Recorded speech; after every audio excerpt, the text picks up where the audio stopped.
bem, neste capítulo 1 nós já tivemos duas exposições, dos versos 1 a 2 e do 3 ao 14, onde pudemos nos deliciar aí com a riqueza com que o apóstolo Paulo ele escreve aos cristãos de Éfeso e a singularidade desta carta. Podemos entender que, uma vez salvos, nós aprendemos isso durante as exposições, passamos a fazer parte de uma nova sociedade em Cristo, que se torna automaticamente, essa sociedade em Cristo, responsável para pregar o Evangelho da salvação. E vimos a riqueza desta salvação, vimos que desde a fundação do mundo, Deus nos elegeu. E que a salvação é por meio da fé, através de Jesus Cristo. Vimos também que não só Deus, mas toda a Trindade foi envolvida neste plano da salvação. E que jamais será por vontade humana alcançar essa salvação. Isso vem somente através do Espírito Santo do Senhor. Só o Senhor nos convence através do seu Espírito. Nem por obras que conseguiremos ser salvos. Vimos as incontáveis bênçãos reservadas aos salvos desde a eternidade passada até a eternidade futura. Então a preciosidade dessa carta que Paulo escreve aos Éfesos, ela é maravilhosa, porque nós começamos a compreender a ação de Deus, os planos de Deus para a nossa vida desde a fundação do mundo. E Paulo então escreve de maneira subliminar essa carta. E nessa manhã, o meu subtema aí dessa reflexão será a plenitude do conhecimento em Cristo.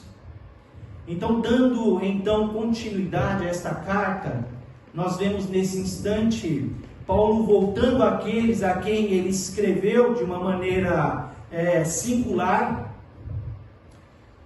e que só quem entende a preciosa obra de Deus em sua vida pode fazer e praticar o que Paulo então pratica aqui neste momento, e nós vamos ver. E ele então dá continuidade ao que ele escreve a esses leitores. Ele inicia ali no verso 6, ali a continuidade no verso 15. Por isso também eu, ouvindo a respeito da fé que vocês têm no Senhor Jesus e do amor para com todos os santos. Por isso, então, ele indica aquilo que vocês já leram anteriormente, ali do verso 3 até o verso de número 14, aquele entendimento que vocês tiveram da predestinação, da eleição, da salvação somente em Cristo, a respeito dessas coisas. Por isso também, eu tendo ouvido que vocês entenderam a salvação em Cristo Jesus, que vocês entenderam esse compromisso com a palavra de Deus, eu vejo na vida de vocês, vendo na vida de vocês o exercício da fé e do amor. Então Paulo ele conjuga de maneira maravilhosa fé e amor. Não dá para existir só fé e não existir amor. Não dá para existir só amor sem a fé. São conjugados, são ligados. E Paulo via na vida desses cristãos estas atitudes. Então Paulo pratica de maneira maravilhosa a oração. Paulo ele diz assim: olha, não cesso de dar graça por vocês, mencionando-os nas minhas orações. E aí o texto ele provoca em nós uma pergunta, um questionamento. Por que Paulo orava por aquela igreja? Por que Paulo orava sem cessar por aqueles irmãos, por aqueles cristãos? Entendemos que Paulo tinha a plena convicção de que sem oração e sem intercessão, jamais ele entenderia o glorioso plano de Deus para a sua vida e também para a igreja que é considerada a noiva de Cristo. Então Paulo tinha essa convicção da oração, dessa intercessão, dessa gratidão ao Senhor. E nós vimos aí desde o início da conversão de Paulo. Na verdade, antes era Saulo. E nós vemos ali em Atos capítulo 9, no verso 11, quando Deus ele chama Ananias e fala assim: olha, Ananias, Eu quero que você levante-se, vá à rua que se chama direita, vai ali na casa de Judas, procure um homem de Tarso chamado Saulo. Ele está orando. Paulo, ele sabia do compromisso com Deus em oração. Paulo conhecia as leis. Paulo, ele era um judeu que seguia todos os rituais da lei. Paulo já orava, mas nesse momento, quando Deus traz Paulo para este caminho do entendimento que a salvação é em Jesus Cristo, Paulo ele começa a orar desde aquele início para entender qual é o plano de Deus para a sua vida. E ele aguarda ali em oração, e ele clama ao Senhor para a compreensão do seu chamado, o que Deus queria fazer em sua vida. Então Paulo ele tem essa convicção da importância da oração, meus irmãos. Quantas vezes nós deixamos de orar na nossa vida? Quantas vezes nós levantamos de manhã, Senhor, obrigado por esse dia, vamos almoçar, Senhor, obrigado por esse alimento, obrigado por tudo que o Senhor tem nos dado, obrigado pelas suas bênçãos, mas nós não clamamos ao Senhor para entender os propósitos dele para a nossa vida, nós salvos em Cristo Jesus. E se você que nos assiste ouve isso que nós estamos falando de um compromisso com o Senhor na sua integridade. Salvação é mudança de vida, salvação é entendimento que nós dependemos integralmente desse Deus, para sabermos o que Ele tem reservado para as nossas vidas. Então Paulo ele começa a dar graças a Deus. E Paulo fala graças por causa do fundamento já lançado na vida daqueles cristãos. Paulo agradece que o fundamento já foi lançado. A salvação, a obra de Cristo já foi lançado na vida daqueles cristãos, descritos nos versos 13 a 14. Paulo dá graças por causa do que foi feito por eles na cruz, através de Cristo. Graças pela conjugação da fé e o amor manifesta na vida daqueles homens, daquelas mulheres, daquele povo que fazia parte daquela comunidade, daquele povo salvo em Cristo Jesus. Então nós vemos Paulo iniciando dando graças a Deus pela vida daqueles leitores. Paulo então faz alguns pedidos ao Pai de toda a glória. E quando Paulo fala assim que o Pai é de toda a glória, é aquele a quem toda a glória pertence. Paulo ele ora ao Pai de nosso Senhor Jesus Cristo, que é a manifestação da glória de Deus. Isso é maravilhoso. Vemos também que Paulo ele faz uma intercessão após essa gratidão, feita pela estrutura que estava sendo levantada na vida daqueles cristãos, daqueles leitores. Uma vez salvos em Cristo Jesus, havia necessidade deles estarem crescendo em sua fé, crescendo no conhecimento em Deus. Então nós aprendemos nesse primeiro momento que esse início da oração, Paulo nos ensina que a ação de graças é por causa do que foi feito em nossas vidas, é por causa do que foi feito na vida daqueles cristãos, é por causa do que Deus fez através do seu Filho Jesus Cristo em nossas vidas através da cruz. E aprendemos também que a intercessão é pelo que se vai fazer no futuro.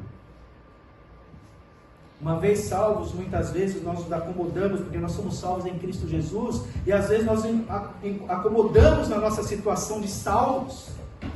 Mas existe aí uma estrutura que deve ser formada para o que nós vamos fazer no futuro, para o que virá depois, para poder combater as provações, para podermos ser preparados na palavra de Deus, para anunciar esse evangelho que nós cremos e que o Senhor colocou em nossas vidas.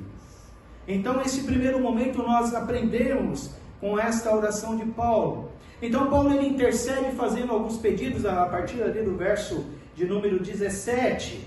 Peço ao Deus de nosso Senhor Jesus Cristo, o Pai da glória, que conceda a vocês espírito de sabedoria, de revelação, no pleno conhecimento dele.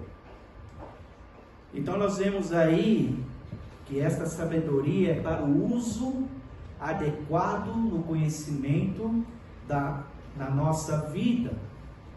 Paulo não tem em mente o conhecimento geral. Se você pegou aí no QR Code, nosso boletim, e percebeu o verso da capa do boletim, ele está assim, ele está dizendo sobre este perfeito conhecimento, que ele nos permite destruir argumentos e toda pretensão que se levanta contra o conhecimento de Deus, e levamos cativo todo o pensamento para torná-lo obedientes a Cristo, obediente a Cristo. E isso é maravilhoso. Então, Paulo, ele quer dizer desse conhecimento aqui, um conhecimento aqui que é o epignosis no grego. Ele é diferente do conhecimento gnóstico, do gnose, só da sabedoria, do conhecimento geral. E esse conhecimento epignosis é o conhecimento que não depende do intelecto humano, não depende da sabedoria humana. Este conhecimento, epignose no grego, é o conhecimento que só Deus revela. Isso é maravilhoso. Quantos homens, quantos sábios, quantos filósofos tentam entender a vida, explicar a vida, mas eles não conhecem a Cristo como Salvador, não conhecem esse Deus como Salvador, às vezes rejeitam esse Deus e tentam explicar o motivo da criação, porque nós somos e como nós somos criados, e não chegam ao senso comum. Mas se esses homens, como já aconteceram vários homens, que foram alcançados pelo o conhecimento de Deus, essa epignose, entenderam que somente através da salvação em Cristo Jesus, somente através de Cristo, você será atingido com este entendimento. Você vai entender o que Deus realmente é para a sua vida, é para a vida da igreja. E Paulo, ele entendendo isso, ele escreve essa carta a esses cristãos, ele fala isso, ele fala, olha, eu quero que vocês alcancem esse conhecimento, que é um conhecimento que somente Deus coloca em vossos corações. Não existe intelectual, e nós sabemos que Éfeso era uma cidade, uma metrópole, que tinha muitos filósofos, conhecido por suas reuniões, os filósofos ali se sentavam e discutiam sobre a vida, e os efésios sabiam o que era conhecimento, gnose. Os efésios sabiam o que era sabedoria, da gnose. Os efésios entendiam e procuravam entender o que aqueles filósofos falavam, mas aqui Deus, ele chega de maneira maravilhosa na vida daqueles cristãos. Ele fala assim, olha, não é esse conhecimento que eu quero que vocês tenham. O conhecimento que eu quero que vocês tenham é que vocês conheçam o meu coração e o que eu tenho reservado para vocês, para o crescimento das suas vidas. Não basta entender só a salvação em Cristo Jesus. Precisamos entender este Deus. Precisamos procurar conhecer dos mistérios desse Deus, que nós vamos falar logo mais à frente. E aí nós lembramos de Romanos, o capítulo 11, do verso 33 e 36, que Paulo escreve àqueles cristãos, ele diz assim, ó profundidade da riqueza, tanto da sabedoria como do conhecimento de Deus, quão inexplicáveis são os seus juízos, e quão insondáveis são os seus caminhos. Pois quem conheceu a mente do Senhor? Ou quem foi o seu conselheiro? Ou quem primeiro deu alguma coisa a Deus para que isso lhe seja restituído? Porque dele, e por ele, e para ele são todas as coisas. A ele seja a glória para sempre. Amém. Então, Paulo pede que esses irmãos tenham este conhecimento da palavra de Deus, que eles entendam a profundidade do que é ser convertido em Deus, o que é ser convertido em Cristo, para que essa igreja tenha um firme fundamento ali, um firme fundamento, um sólido fundamento em suas vidas. Nós lemos também que Paulo, ele pede revelação a esta igreja, a esses leitores. Esta revelação que Paulo pede é a iluminação do Espírito Santo. Vamos entender aqui. eles já tinham a iluminação do Espírito Santo, uma vez que creram na palavra do Senhor, uma vez que foram salvos em Cristo Jesus. Eles tinham esta iluminação. Mas Paulo pede a Deus que concedesse uma visão mais nítida, mais ampla, e que o poder e o amor fossem revelados ainda mais na vida daqueles cristãos.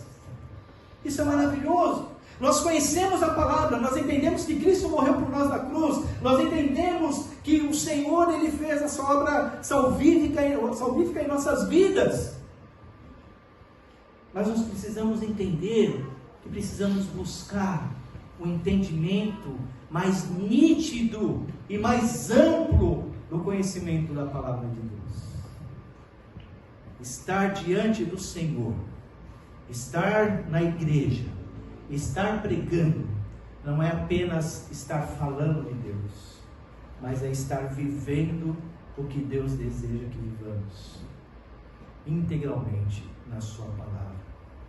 E somente com essa iluminação do Espírito, esse conhecimento profundo, aqueles cristãos poderiam desfrutar dos mistérios de Deus. Somente desta iluminação, desse conhecimento mais nítido da palavra de Deus, somente assim eu e você podemos desfrutar das bênçãos de Deus, das maravilhosas e riquezas bênçãos de Deus. Eu digo que Deus tem tantas bênçãos para nós, que se Ele despejasse todas sobre nossas vidas, todo mundo aqui ia infartar, ia cair duro aqui, porque a gente não aguenta. E o Senhor, Ele dá em doses homeopáticas para entendermos: olha, eu estou no controle, eu estou cuidando de você nos mínimos detalhes. Em meio a essa pandemia, onde nós estamos confiando? Certo que nós temos as vacinas, graças a Deus elas estão chegando, e que cheguem rápido para o nosso culto voltar à normalidade. Tantos gostariam de estar aqui, mas por causa dessa pandemia não podem estar. Mas quando nós começamos a entender que o Senhor nos dá esse nítido conhecimento, Ele coloca em nós esse conhecimento da palavra de Deus, o Senhor, nós somos direcionados de maneira tal que nós glorificamos ao Senhor com a certeza e a convicção de que Ele está conosco, nós não estamos sozinhos. Presta atenção. A pedagogia de Deus, através do seu Espírito em nossas vidas, não nos permite ficarmos frustrados com tamanha complexidade de situação divina. A pedagogia de Deus através do seu Espírito em nossas vidas não nos permite ficar frustrados com tamanha complexidade da ação divina. Vocês concordam comigo que nós não conseguimos explicar a Trindade? É inexplicável. Como Deus em 3 em 1, como isso? Alguns tentam. Eu lembro quando criança eu conversava com meu pai falou assim: a Trindade é difícil. Eu falei: pai, é como o Kisuko, na época era Kisuko, lembra que aquela língua ficava vermelha? Para quem é da minha idade lembra, né? Mas a Trindade é como o Kisuko. Você põe o Kisuko, o pó do suco na água, mistura com a água, depois açúcar. Não, Trindade não é isso. Trindade não se explica assim. Cada um tem a sua composição e a Trindade é uma só. Então, esta pedagogia do Senhor, ela imprime esta verdade do Deus Trino em nosso coração e mente. Isso são os mistérios do Senhor. É esse conhecimento que Paulo ora e pede para que esses irmãos de Éfeso, e nós hoje também possamos aprender a absorver em nossas vidas. Ele faz outro pedido, no verso 18.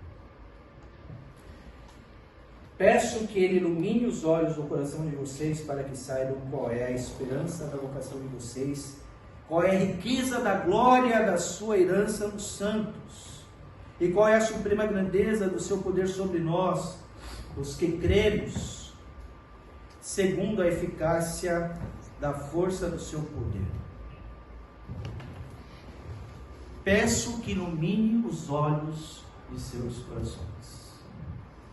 Paulo nos ensina que a fonte de todo conhecimento é Deus, e o canal para alcançar esse conhecimento é o Espírito de Deus. Vemos então que o desejo de Paulo para aqueles cristãos é conhecer com profundidade esse Deus. Será que estamos interessados? Uma pergunta eu faço aqui, para mim, para nós todos aqui, para você que está em casa, estamos interessados realmente em crescer em profundidade a esse Deus, e conhecer esse Deus com profundidade? Algo para refletirmos e tomarmos ciência disso. Agora aqui no verso 18, Paulo ele apresenta a primeira área que Paulo pede a Deus para aqueles cristãos explorarem. É a iluminação do seu chamado, entenderem que o destino final planejado por Deus é a vida eterna, que eles estarão com Cristo e serão semelhantes a Cristo para sempre por glória. Estamos de passagem aqui, não vamos viver esse momento por muito tempo. Em breve nosso Cristo está voltando, em breve estaremos na presença desse Senhor Jesus Cristo para sempre. E Paulo diz assim: reinarão como sua noiva imaculada, e esta iluminação mostrará que já estão em Cristo. Vocês, salvos em Cristo Jesus, vocês já estão em Cristo Jesus, mas ainda há de ser manifesto a sua volta. Nós estamos aqui de passagem, meus irmãos. E se nós ficarmos preocupados em entender de onde veio o vírus, como é que foi o vírus, de onde veio, e esquecermos de entender quem é Deus Supremo que cuida de nós, nós vamos entrar em parafuso, nós vamos entrar em depressão, porque esse mundo ele tenta sufocar a nossa fé pelo seu conhecimento, pela sua gnose, pela sua sabedoria terrena, e acabamos então esquecendo de quem é esse Deus em nossas vidas e focamos mais nos problemas. Então Paulo ele fala assim: olha, eu quero que vocês entendam que a primeira área é a iluminação do seu chamado. Vocês foram chamados, predestinados, eleitos desde a fundação do mundo. Eu, o Senhor, os escolhi, e vocês têm algo maravilhoso para fazer, e vocês têm algo maravilhoso para receber, a herança na vida eterna. E a segunda área desta iluminação, se nós pegarmos a palavra do Senhor e formos lá em Tito, no capítulo 2, verso 14, diz assim: Ele deu a si mesmo por nós, a fim de nos remir de toda iniquidade e purificar para si mesmo um povo exclusivamente seu, dedicado à prática das boas obras. Somos salvos em Cristo Jesus, somos um povo exclusivo de Deus, dedicados para as boas obras, exercer a fé, o amor, aonde estamos vivendo, falar do amor de Cristo àqueles que não conhecem, estar prontos para anunciar esse evangelho com intensidade, com vigor. E Paulo, ao orar por aqueles cristãos, ele quer dizer: vocês são tesouro de valor incomparável. Nós somos considerados tesouros de Deus. Nós não imaginamos o que é isso. Vai além do nosso conhecimento. Se nós lermos 1 Pedro, capítulo 2, verso 9, vocês, porém, são geração eleita, sacerdócio real, nação santa, povo de propriedade exclusiva de Deus, a fim de proclamar as virtudes daquele que os chamou das trevas para a sua maravilhosa luz. Isso significa que a salvação, os salvos, são o povo exclusivo de Deus. Nós somos o povo separado por Deus, exclusivo, somos chamados à sua herança, o seu tesouro, a sua propriedade.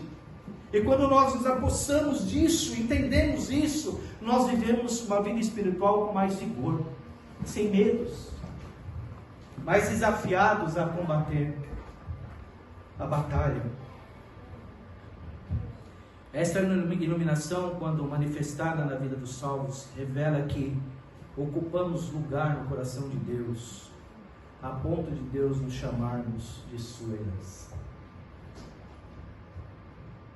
Paulo, ele tem essa preocupação e essa intercessão que ele faz por essa igreja, para entender que, olha, eu quero que vocês entendam o que Deus fez na minha vida. Eu quero que vocês experimentem isso, porque eu experimentei, continuo experimentando e continuo buscando o conhecimento nesse Deus.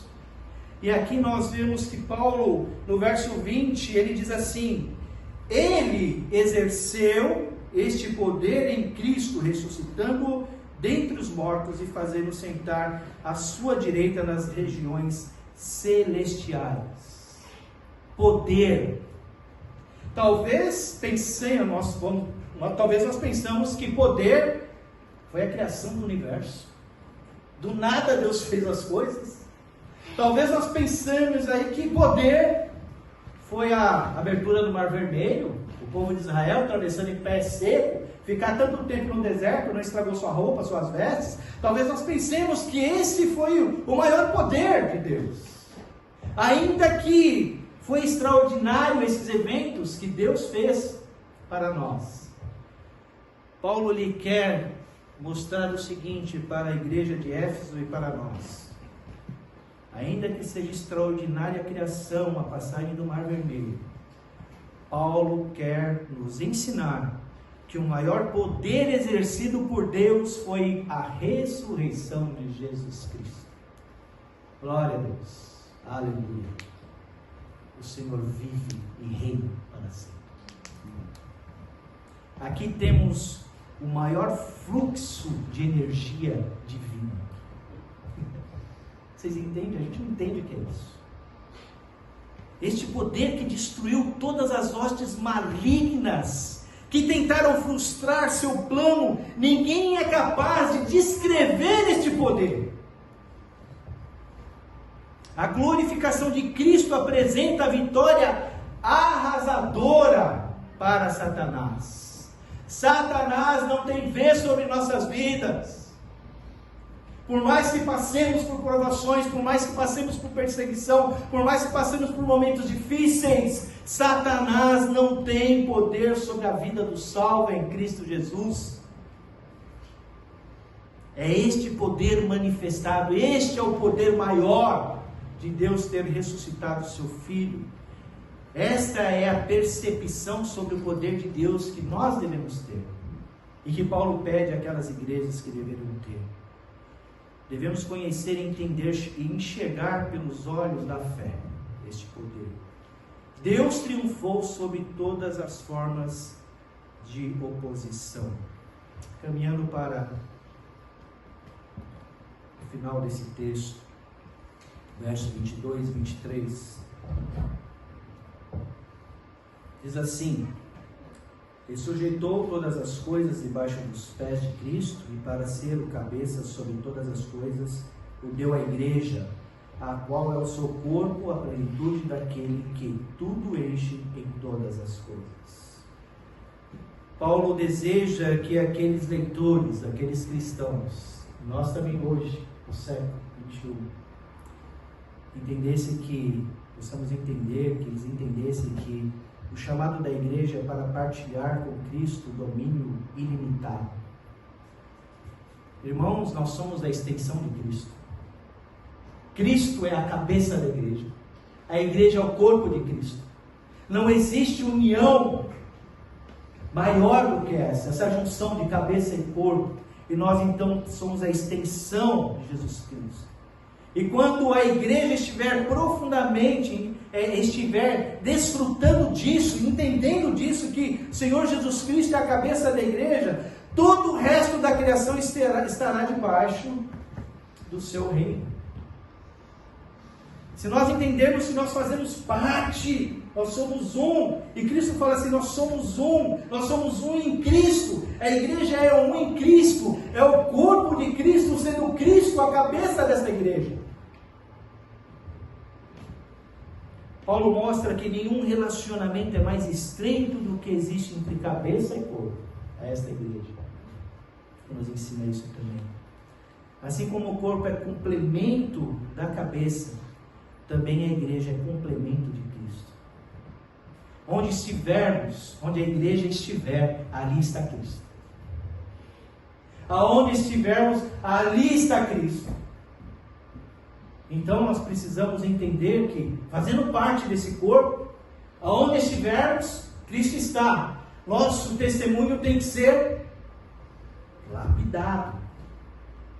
A nossa vida com Cristo deve ser demonstrada de tal maneira que as pessoas possam ver o corpo de Cristo no meio deles, e sabendo que a cabeça desse corpo é Cristo, e que esta igreja depende de Cristo.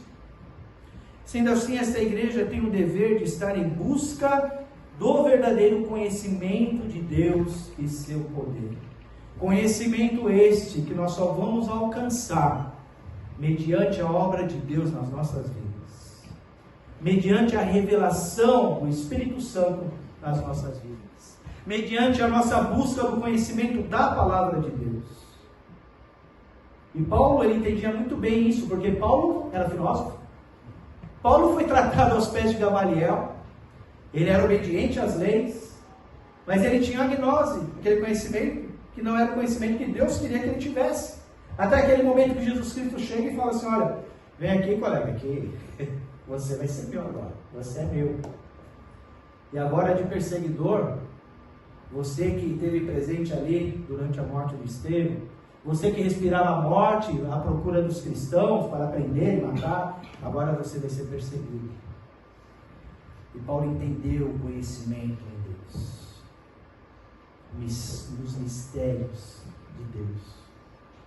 Irmãos, se nós estamos hoje reunidos e cultuando a Deus aqui, é porque este Espírito do Senhor, para nós que somos salvos e entendemos a palavra de Deus, é porque o Espírito do Senhor nos trouxe aqui para entendermos um pouco melhor desse conhecimento de tudo que o Senhor tem revelado para nós. E se você que nos assiste em casa, você talvez esteja pensando que igreja é só mais um local de reunião, de bater papo, de ver amigos, talvez passe várias coisas sobre a sua cabeça, mas nós entendemos que igreja é corpo de Cristo. E aqui a reunião é feita no corpo de Cristo. E entendemos que Cristo é a cabeça desta igreja que está reunida aqui. E entendemos que pela palavra, o Espírito Santo nos direciona a honrar esse Deus com toda a devida honra, exaltar esse Deus. Paulo, ele tem esse desejo nessa igreja. E a aplicação para nossos dias hoje, meus irmãos, a plenitude do conhecimento em Cristo, ela só será alcançada se buscarmos o que Paulo desejava que a igreja de Éfeso buscasse. Se formos na Bíblia, tem 2 cartas aqui escritas a Éfeso. Paulo escreve a Éfeso, e depois João, 30 anos depois, escreve a Éfeso em Apocalipse. Se você vai lá no capítulo 2, essa igreja recebe uma exortação do Senhor Jesus Cristo. E o Senhor fala assim: eu conheço as suas obras. Eu conheço o zelo da palavra que vocês têm contra aqueles que tentam pregar a palavra falsa no meio de vocês. Eu conheço tudo que vocês estão fazendo, mas olha, uma coisa eu tenho contra ti: deixaste o primeiro amor.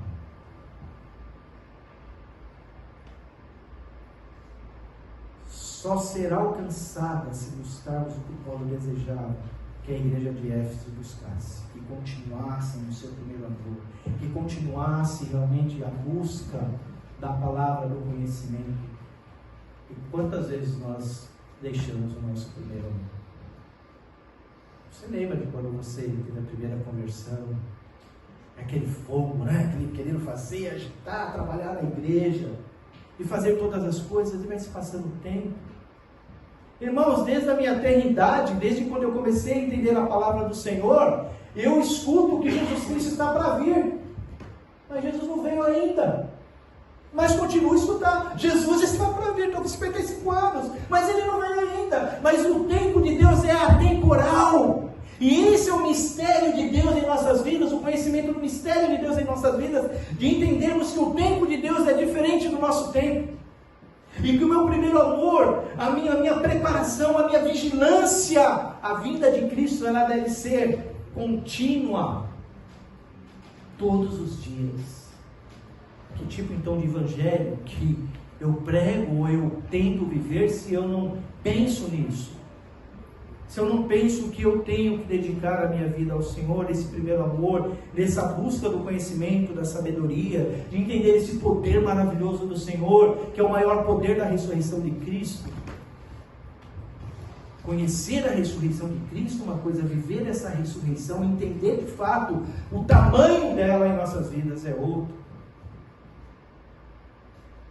A plenitude do conhecimento em Cristo só será alcançada se praticarmos e mantivermos nosso primeiro amor na igreja, da palavra de Deus, conjugando fé e amor. Nós entenderemos essa plenitude do conhecimento se eu souber conjugar fé e amor. Irmãos, não adianta vir só aqui cultuar ao Senhor, orar, cantar, louvar ao Senhor, se eu não entendo que o Senhor quer que nós, como igreja, possamos praticar as obras, pregando o seu Evangelho, anunciando a sua palavra, saindo do nosso quadrado. E é isso que a Igreja Batista no Centro, ela está aqui com esta intenção de pregarmos nesse bairro a palavra de Deus, esse Deus conhecedor, esse Deus dono do verdadeiro conhecimento. A plenitude do conhecimento em Cristo, se praticarmos, a plenitude do conhecimento em Cristo, ela só acontece se praticarmos o que pregamos. Eu falo do amor de Deus, eu falo aos outros sobre a salvação em Cristo Jesus, eu prego do amor de Deus, eu falo com eloquência, porque é fácil falar com eloquência, na verdade. Tantos estão pregando com tanta eloquência aí, mas com a gnose na cabeça, não com a epignose, o conhecimento de Deus. É fácil. Mas o Senhor olha para o meu coração, olha para o seu coração. Você está praticando este amor? Você está perdoando? Você está sabendo ouvir? Você está sabendo o que o Senhor quer na sua vida para anunciar esse verdadeiro Evangelho? E para encerrar, se você prestou atenção no nosso boletim, nós vamos ler daqui a pouco, como consta em nossa confissão de fé, cremos que a santificação é o processo pelo qual, conforme a vontade de Deus, tornamos-nos participantes da sua santidade. É o que cremos. Paulo escreve a esta igreja, João escreve a esta igreja, Paulo dá graças a Deus por aquele amor e por aquela manifestação de fé e amor. 30 anos depois, esta igreja é exortada porque deixou o primeiro amor. Somos igreja de Cristo. Estamos suscetíveis a desânimos, às falhas. Estamos suscetíveis a jogar a toalha. Mas se nós buscarmos o conhecimento em Deus, essa epignose, o Espírito Santo do Senhor vai nos fortalecer a passar por tudo isso que estamos passando e por tudo isso que iremos passar.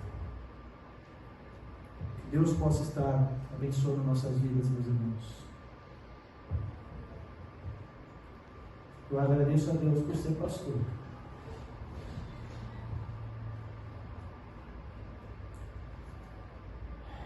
Essa amada igreja. Eu agradeço a Deus por ter me preparado para esse dia. Todo dia tão esperado na minha vida. Chegou. Vamos tirar várias selfies aí para marcar isso aí. Lá na frente dos meus netos, ó, o vovô aqui, meu filho, meu Marinho. Isso é maravilhoso. Pregar este amor de Deus. Pregar a revelação feita através do Espírito Santo. E pregar este conhecimento que Deus ele deseja que nós alcancemos. Deus abençoe a cada um nesse instante. Oremos. Senhor, muito obrigado por esse instante, por esse momento vivido aqui, neste espaço que o Senhor nos permitiu estar. Obrigado por tua graça.